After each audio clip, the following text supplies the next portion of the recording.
21 जून 2025 या दिवशी जगभरामध्ये आंतरराष्ट्रीय योग दिन साजरा होत असताना भारताचे पंतप्रधान नरेंद्रजी मोदी यांनी आंध्र प्रदेशमधील विशाखापट्टणम या ठिकाणी होत असलेल्या योगा कार्यक्रमामध्ये सहभाग नोंदवला आणि या आंतरराष्ट्रीय योगा दिनाचं महत्त्व पटवून देण्यासाठी त्यांचा एक सहभाग या ठिकाणी नोंदवलेला आपल्याला पाहायला मिळतोय। आणि मग त्याच योग दिनाच्या निमित्तानं त्याची पार्श्वभूमी काय आहे, योग या शब्दाचा अर्थ काय आहे किंवा त्याचं महत्त्व काय आहे याबाबतची इत्यंभूत माहिती देण्यासाठी आजच्या या व्हिडिओच्या माध्यमातून समोर आलेलो आहे। नमस्कार, मी स्वागत करतो तुमचं परिवर्तन कॉम्पिटिटिव्ह फोरमच्या या ऑनलाईन लर्निंग प्लॅटफॉर्मवरती। व्हिडिओ आवडलास तर व्हिडिओला लाईक करायचं आणि जास्तीत जास्त मित्रांपर्यंत नक्की व्हिडिओ शेअर करायचा आहे। चला तर मग जाणून घेऊया की या योग दिनाच्या संदर्भामध्ये इत्यंभूत माहिती। योग दिनाचा प्रस्ताव हा आंतरराष्ट्रीय स्तरावरती कोणत्या नेत्यानं मांडला, ते कधी मांडला आणि त्याची पार्श्वभूमी एकंदरीतरित्या काय आहे। तर बघा, साधारणतः या ठिकाणी आता 2025 या दिवशी म्हणजे 2025 या वर्षी 11वा योग दिन 21 जून 2025 लक्षात ठेवा, तो या ठिकाणी काय केला जातोय तर 11वा योग दिन साजरा केला जात आहे 2025 मध्ये। मग प्रथमतः याबाबतचा जो काही प्रस्ताव आहे तो जेव्हा या ठिकाणी मांडत असताना भारताचे पंतप्रधान नरेंद्र मोदी यांनी 27 सप्टेंबर 2014 या दिवशी संयुक्त राष्ट्राच्या महासभेमध्ये, ज्याला आपण काय म्हणतो युनायटेड नेशन जनरल असेंब्ली, यामध्ये या ठिकाणी हा प्रस्ताव 69 जे काही अधिवेशन होतं त्या 69व्या अधिवेशनामध्ये मांडला होता आणि या प्रस्तावाला अगदी भरभरून पाठिंबा जगभरातून मिळालेला आपल्याला पाहायला मिळतो आहे। तो भरभरून याच्यासाठी म्हटलं गेलं की जे काही युनायटेड नेशनचे जे काही 193 सदस्य आहेत त्या एकूण सदस्यांपैकी 177 देशांनी या योग दिनाच्या आंतरराष्ट्रीय स्तरावर राबवण्याच्या या प्रस्तावाला मान्यता दिलेली होती। आणि आतापर्यंत जे काही युनायटेड नेशन्सच्या जनरल असेंब्लीमध्ये प्रस्ताव मांडले गेलेले होते त्यामध्ये सर्वाधिक मताने याला पाठिंबा मिळालेला हा एकमेव प्रस्ताव असलेला आपल्याला पाहायला मिळतोय। सर्वाधिक पाठिंबा मिळालेला हा प्रस्ताव आहे, ठीक आहे। आणि या ठरावाला युनायटेड नेशन्सनं कधी मान्यता दिली की हा कधी स्वीकृत केला तर 11 डिसेंबर 2014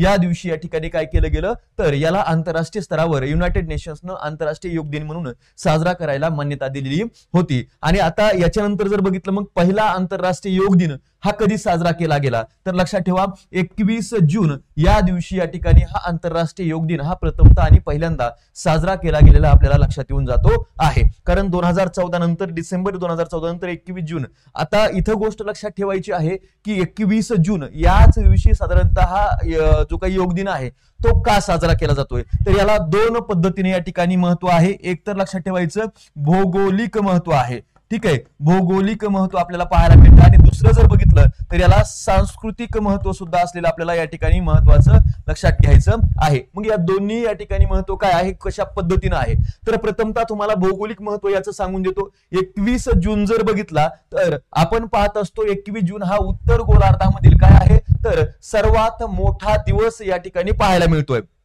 सूर्याच्या जे काही भासमान भ्रमण आणि पृथ्वीचं जे काही परिभ्रमण आहे त्या पार्श्वभूमीवरती या ठिकाणी हा काय आहे तर लक्षात ठेवायचं 21 जून हा उत्तर गोलार्धामधला सगळ्यात मोठा दिवस। साधारणतः या दिवसाचा कालावधी जर बघितला तर इथं 24 तासापैकी 13 तासापेक्षाही मोठा फक्त दिवसाचा कालावधी असतो आणि रात्र ही छोटी असते। आणि त्याच कारणानं एक पहिलं कारण आहे की 21 जून या दिवशी आंतरराष्ट्रीय योग दिन हा साजरा करण्याचा प्रस्ताव या ठिकाणी मांडला गेला होता। ग्रीष्मकालीन आयन दिन किंवा याला उन्हाळ्यातील आयन दिन असं सुद्धा म्हटलं जात असतं, उन्हाळ्यातील आयन दिन हे या ठिकाणी याला म्हटलं जातं। आता दुसरं जर या ठिकाणी महत्व बघितलं तर दुसरं इथं तुम्हाला पाहायला मिळतंय की आध्यात्मिक महत्व काय आहे किंवा याला आपण मी सांस्कृतिक महत्व म्हटलं तर आध्यात्मिक महत्व असं आहे की भारतीय पौराणिक कथांनुसार याच दिवशी म्हणजे 21 जूनच्या या दिवशी भगवान शिव जे आदियोग गुरु म्हणून मानले जातात त्यांनी या ठिकाणी या जगाला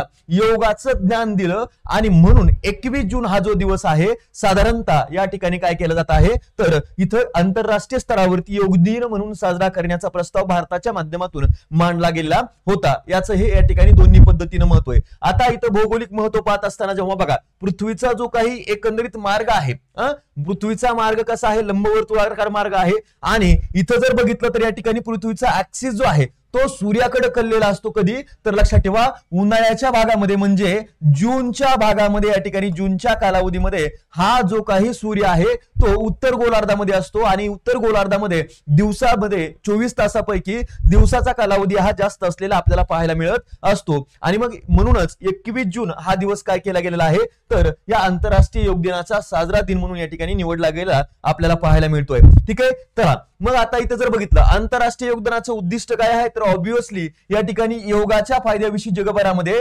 जागृती निर्माण करणं, त्याचबरोबर शारीरिक आणि मानसिक आरोग्यासाठी योगाला समग्र उपाय म्हणून प्रोत्साहित करणं. बघा योग, योग या शब्दाचा साधारणतः अर्थ जर बघितला तर योग हा शब्द संस्कृत युग, युग या शब्दापासून आले आहे. ठीक आहे, तर या ठिकाणी लक्षात ठेवायचं. आता त्याचा अर्थ काय होऊन जातो तर जोडणे, बरोबर, जोडणे, एकत्र करणे, म्हणजे लक्षात ठेवायचंय मन आणि शरीर यांचं या ठिकाणी संमिलन घडून आणणं, त्यांना एकत्रित करणं, याच्यासाठी वापरला गेलेला शब्द म्हणजे कोणता आहे तर योग आहे. आणि मग या योगाच्या माध्यमातून काय केलं जातंय शारीरिक आणि मानसिक आरोग्याला एक समग्र करणं, हॉलिस्टिक करणं, याचा या ठिकाणी काय होत असतो त्याचा अर्थ होत असतो. आणि लोकांना निसर्गाशी जोडणं आणि एक निरोगी जीवनशैली जी आहे ती जगभरामध्ये प्रसारित करणं, असा या ठिकाणी काय होतो तर अर्थ होतो. आणि त्याला प्रोत्साहित करण्यासाठी हा आंतरराष्ट्रीय योग दिन काय केला जातोय तर जगभरामध्ये साजरा केला जातो आहे. ठीक आहे, आता आणखीन एक महत्त्वाची गोष्ट काय आहे तर यामध्ये हा आंतरराष्ट्रीय योग दिन जेव्हा साजरा केला जातोय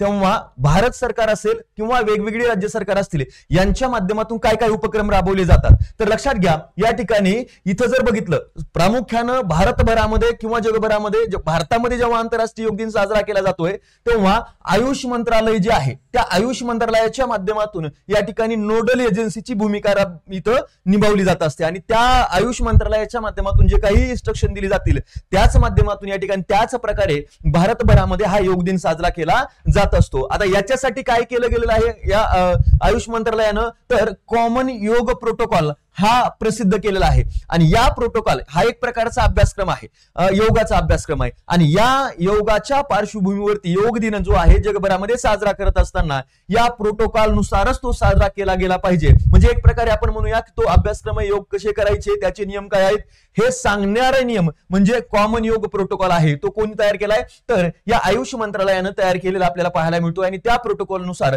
जगभरामध्ये आंतरराष्ट्रीय योग दिन साजरा केला जात असतो. त्याचबरोबर या ठिकाणी बघितलं तर डिजिटल प्लॅटफॉर्म्स आहेत. सरकारने योगाच्या संदर्भामध्ये इत्यंभूत माहिती उपलब्ध करून देण्यासाठी त्याचं महत्व विशद करण्यासाठी काय केलेलं आहे तर यम योगासारखे या ठिकाणी काय केलेले आहेत ऍप्स डेव्हलप केलेले आहेत. दुसरी गोष्ट काय आहे तर दरवर्षी आंतरराष्ट्रीय योग दिन हा वेगवेगळ्या ठिकाणी वेगवेगळ्या भागामध्ये साजरा केला जातो आणि योग पुरस्कार सुद्धा या ठिकाणी दिले जातात. आता याच्यामध्ये जर बघितलं दरवर्षी 4 योग पुरस्कार दिले जातात.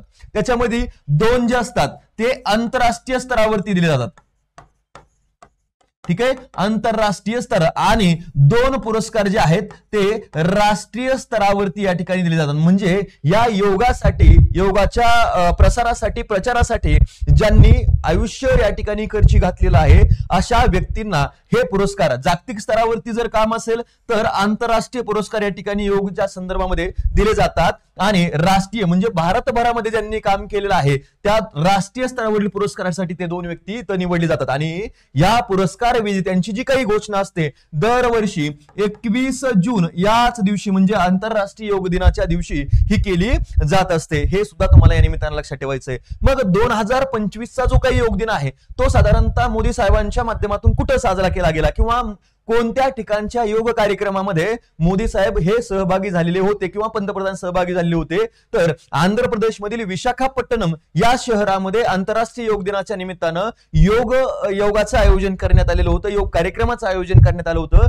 आणि त्याच कार्यक्रमामध्ये भारताचे पंतप्रधान नरेंद्र मोदी यांनी सहभाग नोंदवलेला आपल्याला पाहायला मिळतो आहे. ठीक आहे, आता याचं महत्व नेमकं काय आहे आंतरराष्ट्रीय योग दिनाचे थीम म्हणजे दरवर्षी काय केला जातो तर या ठिकाणी हा आंतरराष्ट्रीय योग दिन साजरा करत असताना एका थीमला घेऊन हा आंतरराष्ट्रीय योग दिन साजरा केला जातो, एका विषयाला घेऊन आंतरराष्ट्रीय योग दिन साजरा केला जातो. मग मागच्या काही वर्षाच्या थीम बघितल्या तर त्यामध्ये 2022 ची थीम काय आहे मानवतेसाठी योग.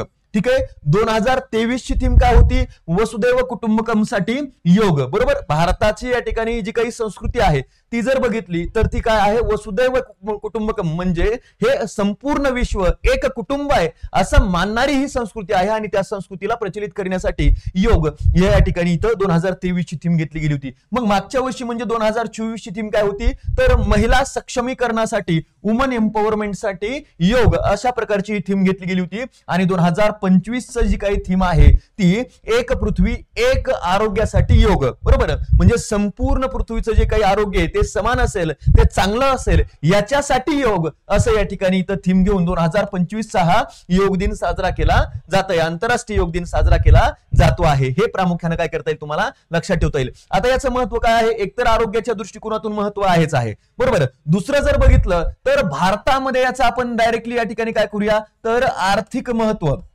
बरोबर. आणि दुसरी गोष्ट आणखीन एक महत्वाची की भारताचं जे काही जगभरामध्ये स्थान आहे, भारताची जी काही संस्कृती आहे त्याचं जे स्थान आहे त्याला मजबूती देणारा हा आंतरराष्ट्रीय योग दिन आहे. कशा पद्धतीनं मी तुम्हाला सुरुवातीला सांगितलं की जेव्हा प्रस्ताव मांडला गेला आणि त्या प्रस्तावाला पाठिंबा देत असताना 193 देशांमधील 177 देशांनी काय केलं गेलं होतं तर या प्रस्तावाला पाठिंबा दिला. म्हणजे जगभरामध्ये भारताची जी काही संस्कृती आहे, प्राचीन संस्कृती जी आहे, प्राचीन विद्या ज्या आहेत त्या जगभरामध्ये प्रचलित करण्यासाठी भारत प्रयत्न करतोय आणि त्याला जगभरामधून मोठ्या प्रमाणामध्ये पाठिंबा मिळतोय. हे एक भारताचं काय आहे तर एक यश आपल्याला म्हणावं लागेल. आणि दुसरी गोष्ट याचं आर्थिक महत्व काय आहे तर आर्थिक महत्व पाहत असताना आंतरराष्ट्रीय योग दिनाच्या निमित्ताने योगाचं महत्व जगभरामध्ये जात असताना त्यासाठी आवश्यक असणारे जे काही इक्विपमेंट्स असतात, त्यासाठी आवश्यक असणारे ड्रेस कोड्स असतात किंवा योगा मॅट्स असतात, या प्रकारचे जे काही तयार करणारे उद्योग आहेत ते उद्योग मोठ्या प्रमाणामध्ये भारतामध्ये स्थापन होत आहेत आणि त्या उद्योगामध्ये रोजगाराच्या संधी सुद्धा मोठ्या प्रमाणामध्ये उपलब्ध होताना आपल्याला पाहायला मिळतात.